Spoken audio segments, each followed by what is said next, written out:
Myopathy, arrhythmia. Arrhythmia का मतलब होता है लय खराब हो जाता है, यानी हार्ट बीट जो है उसका रिदम बिगड़ गया। कार्डियोमायोपैथी का मतलब होता है कार्डियक मसल्स जो हैं वो वीक हो रहे हैं। तो यहां पे जो लोग बचे हुए हैं, serious people, I want to address really serious people. वो विंडो शॉपर्स नहीं चाहिए, जो अपने हेल्थ को वापस लाना चाहते हैं, हमें वही लोग चाहिए। अब मायोपैथी क्यों हो रही है? Heart is design to function throughout life. Heart का design, human body is not design to get into a disease. आपको मालूम, मानव शरीर को डिजाइन ही इस तरीके से किया गया है कि उसको कोई बीमारी नहीं लगे। ये बीमारियां क्यों आ रही? So I give you examples which you can understand. ऐसे एग्जाम्पल जिसको आप बहुत बड़ी आसानी से समझ सकते हैं। तो ऐसा काम कीजिए, एक गाय को मांस खिलाने की कोशिश कीजिए, या एक शेर को घास खिलाने की कोशिश कीजिए। आप देखेंगे वो नहीं खाएंगे। तो आप कुछ कितना भी कोशिश करो, नहीं खाएंगे। ठीक है ना? ऐसा क्यों है? Why it is so? Because a cow, उसका, एक गाय का जो शरीर है ना, वो अपने फूड को पहचानता है। एक शेर का शरीर अपने भोजन को पहचानता है। और उसके बीच में, उनके पास में, वो कहते हैं ना कि वो माइंड वाला इश्यू नहीं है। So they are so much connected with nature. प्रकृति उनको कंट्रोल करती है। तो उनके शरीर को मालूम है कि मेरा भोजन क्या है, वही खाएंगे। अब आपके शरीर में भी एक ऑर्गन है जिसको मालूम है कि उसका भोजन क्या है। वो ऑर्गन का नाम है लिवर। ये आपने सुना होगा। ये लिवर जानता है कि आपका भोजन क्या है। तो ह्यूमन बीइंग्स के साथ में प्रॉब्लम यह है कि उनके पास में थोड़ी सी आजादी है, एक बुद्धि भी है जिसे वो सफर कर रहे हैं। तभी केवल ह्यूमन बीइंग के पास में प्रॉब्लम है कि वो पूछते हैं कि हमें क्या खाना चाहिए, क्या नहीं खाना चाहिए। कोई जानवर नहीं पूछता। तो लेकिन आपका शरीर जानता है कि उसका भोजन क्या है। अगर थोड़ा सा कॉन्शियस होंगे शरीर के बारे में, तो आपको पता चलेगा कि आपको क्या खाने का मन करता है, क्या खाने का मन नहीं करता। तो आपका शरीर केमिकल्स के लिए डिजाइंड नहीं हुआ था। लेकिन जैसे एक बच्चा पैदा होता है, उसको इम्यूनाइजेशन के नाम पे इतने सारे केमिकल्स डाले जाते हैं उसके शरीर में।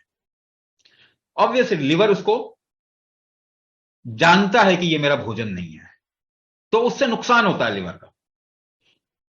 आप जो जेनेटिकली मॉडिफाइड फूड खा रहे हैं, जीएम क्रॉप जो खा रहे हैं, आपका लिवर जानता है कि ये कुछ अलग है, मेरा एक्चुअल फूड से कुछ अलग है।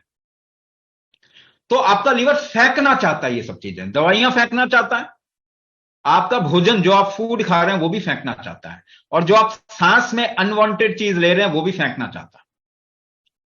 मगर वो बार बार खा के या लिवर को धोखा देके, इसे कहते हैं फर्स्ट बाईपास मैकेनिज्म, इतना ओवरलोड कर दिया जाता है दवाइयों का कि कुछ हिस्सा जो आपके शरीर में जाना ही जाना है। यानी आपके शरीर में 5 मिलीग्राम की जरूरत है तो आपको 500 मिलीग्राम दवाई खिलाई जाती है। तो यहीं से टॉर्चर शुरू हो जाता है। अगर आप लिवर को कुछ समय तक टॉर्चर करते जाएं तो आपका मेटाबॉलिज्म खराब हो जाएगा। और आज की जितनी बीमारियां हैं ये मेटाबॉलिक डिजीज है। आपका डायबिटीज, आपका लंग फंक्शन, आपका हार्ट फंक्शन, आपका थायराइड, कैंसर, ऑटोइम्यून डिसऑर्डर, ये सब मेटाबॉलिक डिसऑर्डर है। शुरुआत कहां से हुई? लिवर से शुरुआत।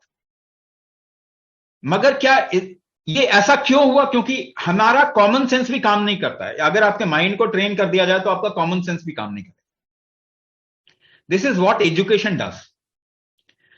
तो लिवर जब इन्फ्लेमेशन हो जाता है, क्योंकि आपका लिवर डिजाइन नहीं है केमिकल के लिए। अगर केमिकल होते तो आपके तो वो स्टेरॉइड्स और पफ जो है पेड़ों में लटके होते ना, ये पैरासिटामोल और दर्द की दवाइयां और स्टेरॉइड्स आप जो खाते हैं वो तो पेड़ों में लटकने चाहिए थे कि आप लेके उसको खाते रहो, क्योंकि वो आपका फूड जैसा होता है। वो फूड नहीं है आपका। अब डीजल की गाड़ी में पेट्रोल नहीं बढ़ाते, पेट्रोल की गाड़ी में डीजल नहीं डालते, कॉमन सेंस है। मगर शरीर में आप क्या क्या डालते हैं, वहां पे, यहां पे कॉमन सेंस कहां जाता है पता नहीं। अब लिवर जैसे ही आपका इंपैक्ट होगा, अब आप खरोच मार लो जरा अपने स्किन के ऊपर, जलन होने लग जाएगी। लिवर को भी जलन होने लग जाती है, इसे कहते हैं इन्फ्लेमेशन। तो आपने सुना होगा लोगों के यूरिक एसिड बढ़ रहे हैं। एसिड रिफ्लक्स हो रहा है, डाइजेस्टिव इश्यूज आ रहे हैं, आईबीएस हो रहा है, इरिटेबल बाउल सिंड्रोम हो रहा है। क्या ये सब क्यों हो रहा है? क्योंकि आपका लिवर को इन्फ्लेमेशन आ रहा है। अगर आप ये जलन होती है, इसको कम कैसे करते हैं? थोड़ा घी लगा लीजिए, कम हो जाएगी जलन। तो लिवर भी बेचारा थोड़ा सा फैट बना लेता है, जैसे कहते हैं फैटी लिवर। आपका कोलेस्ट्रॉल बढ़ा देता है, आपका ट्राइग्लिसराइड बढ़ा देता है, अपने को बचाने के लिए। कोर्टिसोल बनाना है उसको अपने को बचाने के लिए, आप वो नहीं बचाने देंगे उसको। आपका डॉक्टर कोई स्टैटिन दे देगा, आपके शरीर को बचने ही नहीं देगा। तो मेटाबॉलिक डिसऑर्डर, मेटाबॉलिज्म है क्या? आपके टिश्यूज तो बनने चाहिए ना, आपके लिवर को, आपके लंग्स को, आपके हार्ट को, आपके किडनी को, उसमें भी टिश्यूज खत्म हो रहे हैं ना, उनको तो बनाने हैं। रोज नए टिश्यूज, नए सेल्स बनाने, रोज रीजेनरेशन करना है, रोज शरीर के ऑर्गन्स को रीजेनरेट करना है। जब मेटाबॉलिज्म ठीक नहीं होगा तो वो चीजें, रस, रक्त, मांस, मेद, अस्थि, मज्जा, शुक्र, ये अलग अलग टिश्यूज जो है आपके शरीर को कैसे मिलेंगे? आपके मसल्स को रीजनरेशन मसल में नहीं होगा, तो इसे ही मायोपैथी कहते हैं। ये वर्ड के जाल में फंसा दिया आपको। नाम ऐसे ऐसे रखेंगे, बोलेंगे ठीक कैसे होता है, तो बोलेंगे नहीं ठीक होता जी, हम तो ठीक नहीं कर सकते। क्या मायोपैथी ठीक हो सकता है? 100% आपके शरीर में होता ही है ये। अगर आपका मेटाबॉलिज्म ठीक होगा तो मायोपैथी ठीक हो जाएगी। मगर मेटाबॉलिज्म कैसे ठीक करें? क्योंकि आप जो दवाई खाएंगे उससे मेटाबॉलिज्म खराब होगा।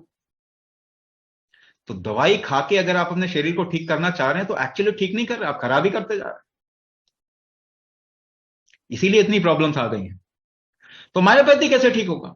रीजेनरेशन चाहिए आपके शरीर को, आपके हार्ट के मसल्स को रीजेनरेशन चाहिए। वो रीजेनरेशन नहीं हो रहा क्योंकि आपका मेटाबॉलिज्म ठीक नहीं है।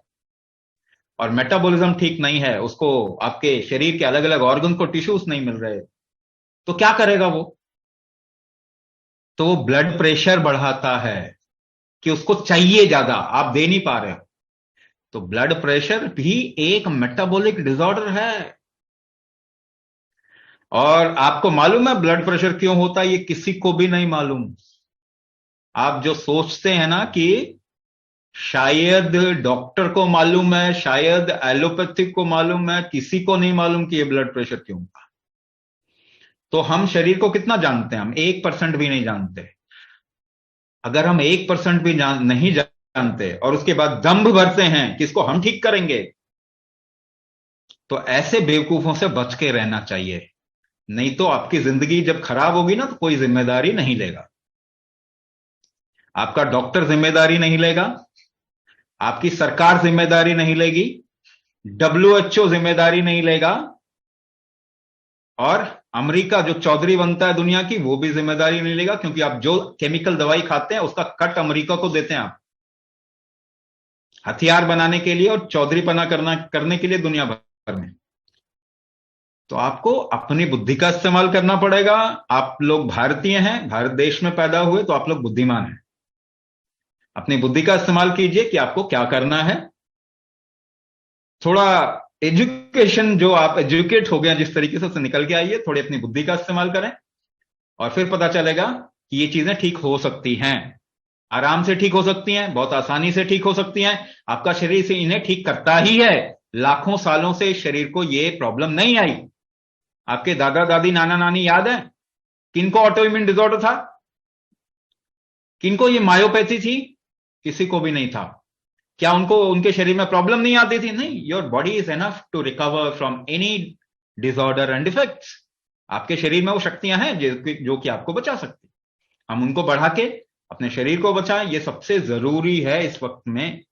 If you want to survive in this condition, you should have the resilience and the recovery strength. That is what we are trying to create.